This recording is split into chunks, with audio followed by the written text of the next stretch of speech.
Olá, meu nome é Pablo Vilaça, eu sou crítico de cinema e diretor do site Cinema em Cena, e eu vou comentar hoje sobre A Morte de Stalin, que é um filme dirigido e coescrito pelo Armando Iannucci, que é um diretor que eu acho sensacional e que comandou, escreveu, dirigiu uma série chamada In the Loop, que depois virou um filme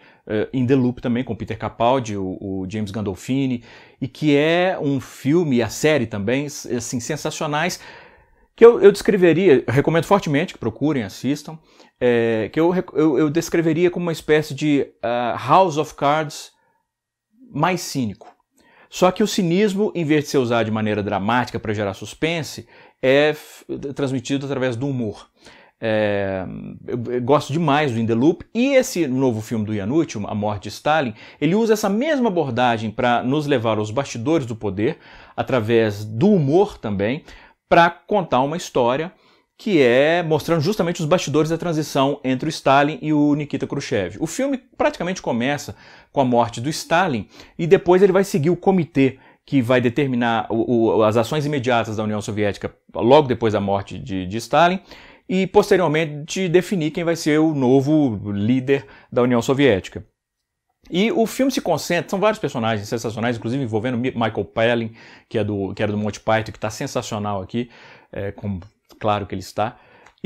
Mas o filme se concentra principalmente na dinâmica desse grupo, no sentido de que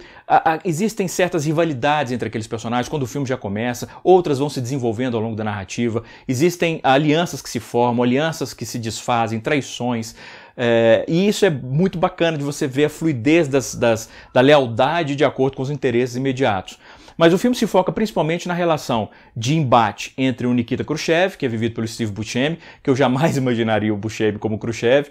e funciona muito bem, e o Beria, que é o ministro da Segurança, o chefe da polícia do Estado, né, a Gestapo, vamos dizer assim, da União Soviética, e que é vivido pelo Russell Bill. E Simon Russell Bill. E é um filme, essa dinâmica entre os dois é divertidíssima, porque os dois são muito cínicos. É claro que o Beria, ele é infinitamente mais violento. Ele, como eu falei, ele era líder do aparato de Estado e a União Soviética, sob o comando de Stalin, foi um massacre, era uma violência que é injustificável. E boa parte dessa violência vinha não só do Stalin, mas do próprio Beria, que inclusive estuprava prisioneiros e tal. Olha só o nível. Estuprava prisioneiros, como é que você faz humor com isso? Ele não vai fazer, obviamente, humor com estupro necessariamente, mas ele vai fazer humor com essa sede de violência do Stalin e do Beria em vários momentos. E o Khrushchev, que é curioso, que ao mesmo tempo que ele tem um propósito reformista, depois da morte do Stalin, inclusive de soltar presos e etc., em função de alianças políticas, quando, por exemplo, o Beria, e isso não é spoiler, isso é história, mas também não tem a ver com o filme, assim, não é um filme de trama, podem ficar tranquilos. Quando o Beria, por exemplo, fala assim, não, vamos libertar os prisioneiros, o Khrushchev fica puto, porque ele que queria liberar os prisioneiros, porque é uma ideia dele, é o que ele sente, mas ele está vendo que o Beria está fazendo aquilo para passar a ser amado pelo povo. Quer dizer, o próprio cara que torturava e matava quer soltar para ver se o povo passa a amá-lo. Então, aí o Khrushchev, por alguns momentos, ele se opõe à soltura, que vai contra o que ele acredita,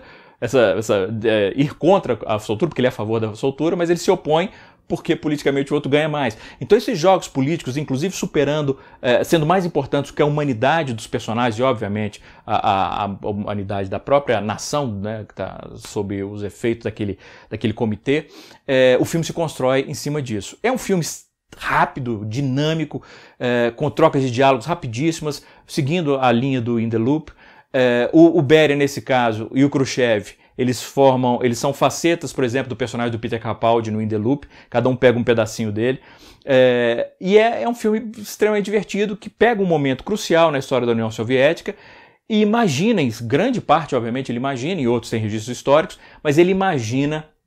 o que teria acontecido. E o interessante é que a sátira funciona muito bem para isso, porque ao levar ao extremo as atitudes daqueles personagens e imaginar o que eles fariam, mas imaginar o extremo, quase que nesse momento como certas caricaturas, a sátira funciona como um retrato melhor da realidade do que seria a própria realidade, através do exagero. Então o filme também funciona como um comentário político sobre o fascismo, sobre como o fascismo vem fácil, surge de uma maneira que a gente não percebe, e como o seu extremo ele acaba comendo, devorando todo mundo, mesmo aqueles que o apoiavam no início. Nesse sentido, A Morte de Stalin é também um filme extremamente relevante para o Brasil contemporâneo. É isso. Um grande abraço, bons filmes.